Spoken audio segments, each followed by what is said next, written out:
Hi, welcome back. This is John from caveofprogramming.com, and this is a tutorial on checkboxes in Swing. So I'm going to start here by declaring a checkbox. So private j checkbox,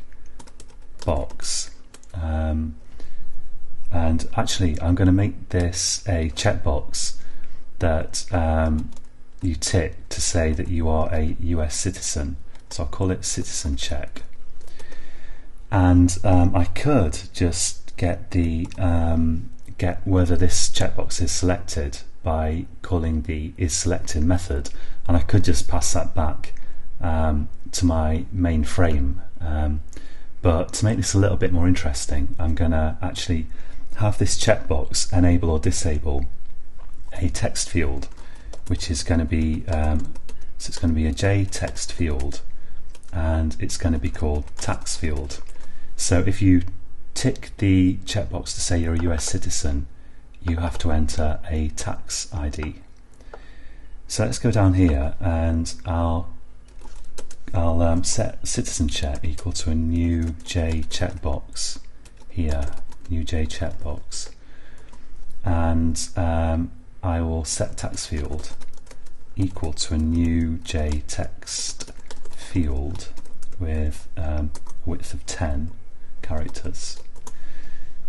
And now in the constructor to your checkbox, you can actually supply some text. It's got several different constructors. You can supply text, and you can say whether it's initially selected or deselected. But I'm not going to use those parameters here, because I'm just going to put a label by the side of it, and I'm also going to put a label by the side of my tax field, and I want my label to also appear grayed out if the citizen checkbox is not ticked along with the tax field. So I'm going to add my label for the tax field up here, so J label, tax label, let's call it, and here I'll set tax label equals new J label, and now I'm going to do a little bit of initial setup. Well, actually, let's supply the text there as well. So I'll say here tax ID, and let's set up tax ID. So I'm going to start by making the tax label disabled, so I'll say set enabled false, and I'm also going to make the tax field not enabled either, so it's going to appear grayed out and you're not going to be able to enter stuff in it. And then to the citizen check here, which is going to be initially deselected, I'm going to add an action listener. So add action listener, just like a button. So I'll say new action listener,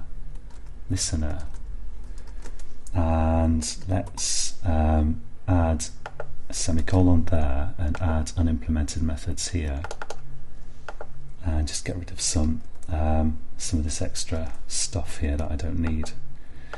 And what I'll do is, so this will be invoked whenever this citizen checkbox is ticked or unticked, and I want to firstly get whether that text field is selected or not.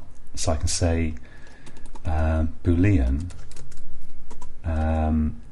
is ticked, let's say, equals, and it's going to be citizen check dot is selected.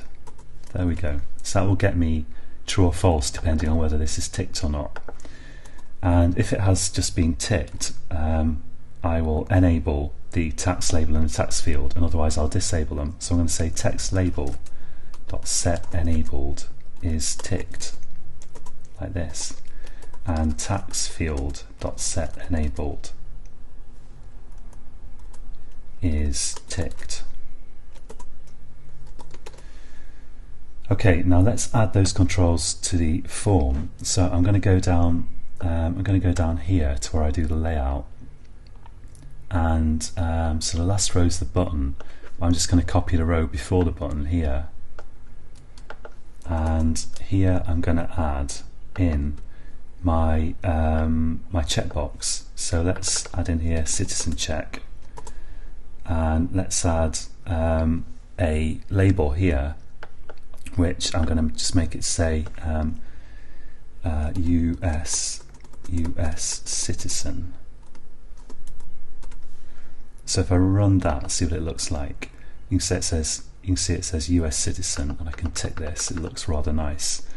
And let's copy this again and add the row underneath it. So now I'll add in the text field, and so I'm going to use here for the label, I'm going to use the tax label control that I've just set up, and here I'm going to add the text field. So if I run that, you can see it's disabled, but if I tick this, I can't enter stuff in it. If I tick this, then it is enabled like that. I can disable it again. It's rather nice. And of course I can, so that's basically it for the moment for checkboxes. I'm just going to add, I'm going to modify my form event to store some further information, and you're probably pretty familiar with this by now. So if you get a picture with the form events, then feel free to skip to the next tutorial. But I'm going to add here a Boolean US citizen, and I'm going to add this to this rather long constructor. Let's just do Ctrl+Shift+F to format that a bit, and then I'm going to say here string tax ID and Boolean US citizen, US citizen, like that. And let's just do this dot tax ID equals tax ID, and this dot US citizen equals US citizen. And I can add get methods for those. So let's just add, in fact let's use an Eclipse shortcut, right click here, go to source and generate getters and setters. And I want to generate getters and setters for these, and in fact I probably don't really need the setters, so let's just expand that and get rid of that. And if you have a Boolean variable, then you can see Eclipse is generating a is US citizen rather than get US citizen, which is quite a common and reasonable thing to do. So that's that. If I wanted, of course I have to modify the events here. Let's do a format on that as well. And then I can add here. So to actually get the value from the checkbox, I need the isSelected method.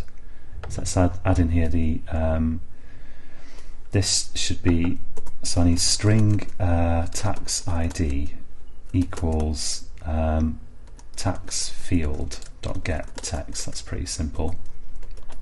And Boolean US citizen equals, and that's just going to be the name of the checkbox, which I've forgotten. I think it's citizen check, right? Citizen check dot is selected. There we go. And so I'm just going to add these in here. So tax ID and US citizen. And I could do something with that information later, but for now I'm not going to worry too much about it. So I could add it in here, for example. And okay, so that's it for this tutorial. And in the next tutorial, we're going to look at radio buttons. So checkboxes are great if you just if you have a bunch of options and you can tick any combination of the options, or you just have one, as in this case. But sometimes you have a bunch of options and you can only select one of them. They're mutually exclusive. And for that situation, you use radio buttons, not checkboxes. So we're going to look at that in the next tutorial. And until then, happy coding.